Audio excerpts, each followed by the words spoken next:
আসসালামু আলাইকুম প্রিয় আপু ভাইয়েরা, চলে আসলাম রান্নার রেসিপি নিয়ে। তো এখানে পেঁয়াজ, রসুন এবং কাঁচামরিচ কেটে নিয়েছি। এখানে আছে ছাদবাগানের মূলা শাক। অবশ্য আমি এই প্রথম আজ শাকগুলো কেটেছি, জানি না কীরকম হয়েছে। এখানে আছে ট্যাংরা মাছ, মাছের মধ্যে লবণ, মরিচ, হলুদ দিয়ে ভালোভাবে মাখিয়ে নেব। মাখিয়ে নেওয়ার পর কিছুক্ষণ রেখে দেব। চলে আসলাম মূল রান্নায়। কড়াই দিয়ে তাতে তেল দিয়ে দিলাম, দিয়ে দেব পেঁয়াজ, রসুন এবং কাঁচামরিচ দিয়ে একটু উল্টে পাল্টে ভালো করে ভেজে নেব।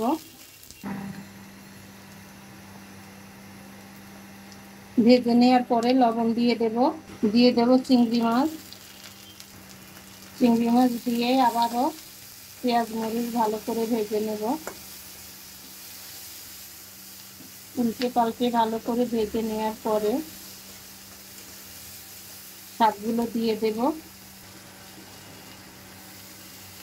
শাকগুলো দিয়ে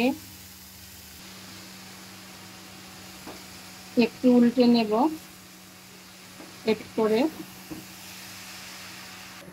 শাকগুলো উল্টে পাল্টে দিয়ে ঢাকনা দিয়ে ঢেকে দিব।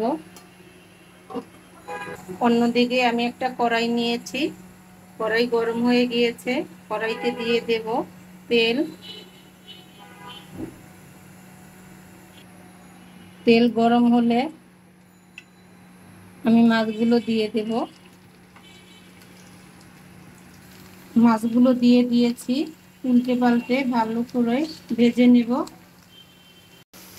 ঢাকনা তুলে আমি শাকগুলো উল্টে পাল্টে দেব। আমি আর ঢাকনা দেব না, যেহেতু শাক সিদ্ধ হয়ে গিয়েছে।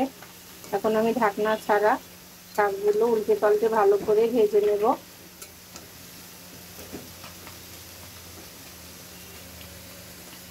হয়ে গেল আমার শাক ভাজি করা,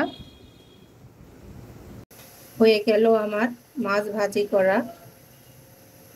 একটা কড়াই নিলাম, কড়াইতে দিয়ে দিলাম পরিমাণ মতো তেল। তেল গরম হলে দিয়ে দেব পেঁয়াজ, কাঁচামরিচ, দিয়ে দেব লবণ, দিয়ে আমি ভালো করে সব কিছু উল্টে পাল্টে পেঁয়াজ একটু ভেজে নেব। পেঁয়াজ ভেজে নেওয়ার পর দিয়ে দেব রসুন বাটা।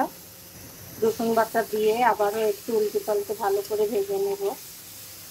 দিয়ে দেব পানি, পানি দিয়ে আবারও নেড়ে দেব। দিয়ে দেব এখন হলুদ, মরিচ, ধনিয়া, জিরার গুঁড়া সবগুলো দিয়ে দিলাম। আমি এখন এগুলো ভালো করে কষিয়ে নেব। মশলা যত সুন্দরভাবে কষাবেন রান্না খেতে ততই মজা হবে। এইদিকে আমার মশলা কষানো হয়ে গিয়েছে, আমি এখন দিয়ে দেব পরিমাণ মতো পানি। পরিমাণ মতো পানি দিয়েছি, পানি দিয়ে একটু নাড়া দেব। পানিটা যখন বলকাবে তখন আমি মাছগুলো দিয়ে দেব। যে দেখুন ঝোলগুলো বলকিয়েছে, আমি এখন মাছগুলো দিয়ে দেব। মাছগুলো দিয়ে আমি একটু ভালো করে গুছিয়ে একটু নেড়ে চেড়ে ঢাকনা দিয়ে ঢেকে দেব। তো প্রিয় আপু ভাইয়েরা, আপনারা বলতে পারেন এরকম কেন ফেনা দেখাচ্ছে? আসলে এটা সরিষার তেলের রান্না, তাই।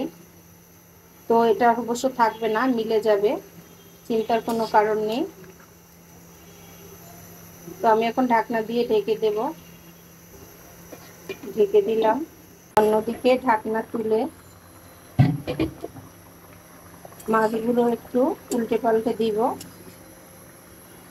অবশ্য আজ যেহেতু সবই শুকনো খাবার, আমি একটু ঝোল রাখবো।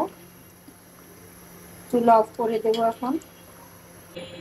হয়ে গেল আমার ট্যাংরা মাছ রান্না করা। তো কার কেমন লেগেছে অবশ্যই জানাবেন। আর যারা আমার পেজটি ফলো করেননি অবশ্যই ফলো করে পাশে থাকবেন, আমিও সবার সাথে আছি। আর এই ট্যাংরা মাছ কে কীভাবে রান্না করেন সেটাও কমেন্টস করে জানাবেন। অবশ্যই সবাই সবার পাশে থাকবেন, ভালোবাসা দিয়ে যাবেন। ভালোবাসা দিলেই আসলে সবাই তার গন্তব্যস্থানে পৌঁছাতে পারবে। তো সবাই অনেক ভালো থাকবেন, সুস্থ থাকবেন এবং নিরাপদে থাকবেন। আল্লাহ হাফিজ।